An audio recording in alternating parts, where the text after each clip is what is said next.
নমস্কার দর্শক বন্ধুরা, মুক্তিবাণী চ্যানেলে আপনাদের সবাইকে আন্তরিক স্বাগত জানাই। একবার ভাবুন তো, যে মানুষটি আপনি সবচেয়ে বেশি বিশ্বাস করেছিলেন, যদি সেই মানুষই একদিন আপনার বিশ্বাস ভেঙে দেয়, তাহলে কি করবেন?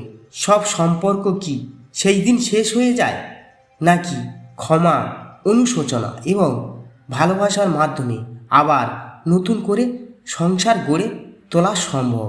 আজ আমরা এই কঠিন প্রশ্নের উত্তর খুঁজব মনস্তত্ত্ব এবং গরুড় পুরাণের আলোকে।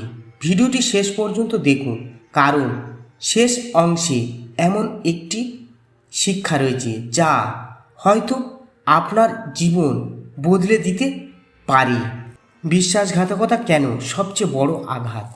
টাকা হারালে আবার উপার্জন করা যায়, সম্পদ হারালে আবার ফিরে পাওয়া যায়, কিন্তু বিশ্বাস হারিয়ে গেলে সেই ক্ষত অনেক সময় সারা জীবন থেকে যায়। মনোবিজ্ঞান বলে, বিশ্বাসঘাতকতার পরে মানুষ শুধু দুঃখ পায় না, সে নিজের ওপরও সন্দেহ করতে শুরু করে। আমি কি ভুল মানুষকে বিশ্বাস করেছিলাম? আমার মধ্যে কি কোনো ত্রুটি ছিল? এই প্রশ্নগুলো তাকে ভিতর থেকে ভেঙে দেয়। বিশ্বাসঘাতকতার পর মানুষের মন কিভাবে বদলে যায়? মনস্তত্ত্ব অনুযায়ী আত্মবিশ্বাস কমে যায়, উদ্বেগ বেড়ে যায়, রাগ ও হতাশা তৈরি হয়। অনেক সময় মানুষ আর কাউকে বিশ্বাস করতে পারে না।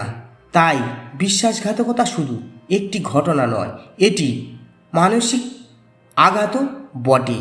গরুড় পুরাণ কী শিক্ষা দেয়? গরুড় পুরাণে বলা হয়েছে, মানুষের প্রতিটি কাজের ফল একদিন না একদিন অবশ্যই ফিরে আসে। মিথ্যা, প্রতারণা ও বিশ্বাসঘাতকতা পাপের কাজ হিসেবে বিবেচিত হয়েছে। অন্যের হৃদয় ভাঙলে তার ফল একদিন নিজেকেও ভোগ করতে হয়। তবে একই সঙ্গে অনুশোচনা, সত্য স্বীকার এবং সৎকর্মের মাধ্যমে মানুষ নিজের জীবনকে পরিবর্তন করার সুযোগ পায়। তাহলে কি সংসার আবার জোড়া লাগতে পারে? উত্তর হলো হ্যাঁ, পারে, কিন্তু সব ক্ষেত্রে নয়। কিছু শর্ত পূরণ হতে হবে। প্রথম শর্ত, যিনি ভুল করেছেন তাকে আন্তরিকভাবে নিজের ভুল স্বীকার করতে হবে। দ্বিতীয় শর্ত, ক্ষমা চাইতে হবে, শুধু মুখে নয়, কাজে। তৃতীয় শর্ত, একই ভুল আর কখনো না করার দৃঢ় প্রতিজ্ঞা করতে হবে। চতুর্থ শর্ত, অন্যজনের কষ্টকে সম্মান করতে হবে। ক্ষমা মানে কি সব ভুলে যাওয়া? না, ক্ষমা মানে অতীতকে সমর্থন করা নয়। ক্ষমা মানে নিজের মনকে ঘৃণার বোঝা থেকে মুক্ত করা। বিশ্বাস ফিরে আসতে সময় লাগে, কখনো কয়েক মাস, কখনো কয়েক বছর, আবার কখনো সম্পর্ক আর আগের মতো হয় না। এটাই বাস্তবতা। কখন সম্পর্ক টিকিয়ে রাখা উচিত? যদি সত্যিকারের অনুশোচনা থাকে, পরিবর্তনে স্পষ্ট প্রমাণ থাকে, দুজনেই সম্পর্ক বাঁচাতে চান, সম্মান ও সততা ফিরে আসে, তাহলে নতুনভাবে শুরু করা সম্ভব। কখন দূরে সরে যাওয়াই ভালো? যদি বারবার একই বিশ্বাসঘাতকতা ঘটে, মিথ্যা বলা বন্ধ না হয়, অপমান চলতেই থাকে, এক পক্ষ কোনো পরিবর্তন না আনে, তাহলে নিজের আত্মসম্মান রক্ষা করাও গুরুত্বপূর্ণ। আধ্যাত্মিক দৃষ্টিভঙ্গি। আমাদের শাস্ত্র শেখায়, ঘৃণা নয়, প্রতিশোধ নয়, সত্য, ধৈর্য ও ঈশ্বরের আশ্রয়ে মানুষের প্রকৃত শক্তি। ভগবানের নাম স্মরণ করলে মন ধীরে ধীরে শান্ত হয়। যে কষ্ট আজ অসহায়হীন মনে হচ্ছে, সময়ের সঙ্গে সঙ্গে সেটিও হালকা হতে পারে। সংসার টিকিয়ে রাখার 5টি উপায়।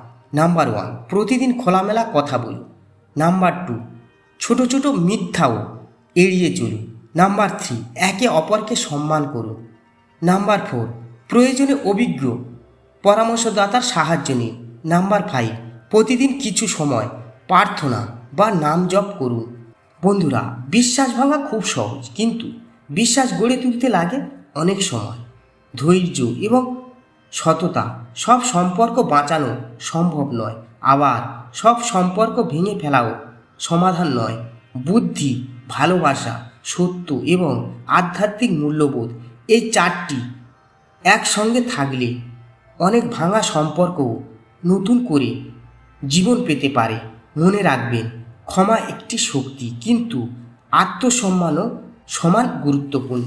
আজকের ভিডিওটি যদি আপনাদের ভালো লেগে থাকে তাহলে ভিডিওটি লাইক করুন, পরিবারের সদস্য ও বন্ধুদের সঙ্গে শেয়ার করুন এবং মুক্তি চ্যানেলটি সাবস্ক্রাইব করে পাশে থাকা বেল আইকনটি চাপুন।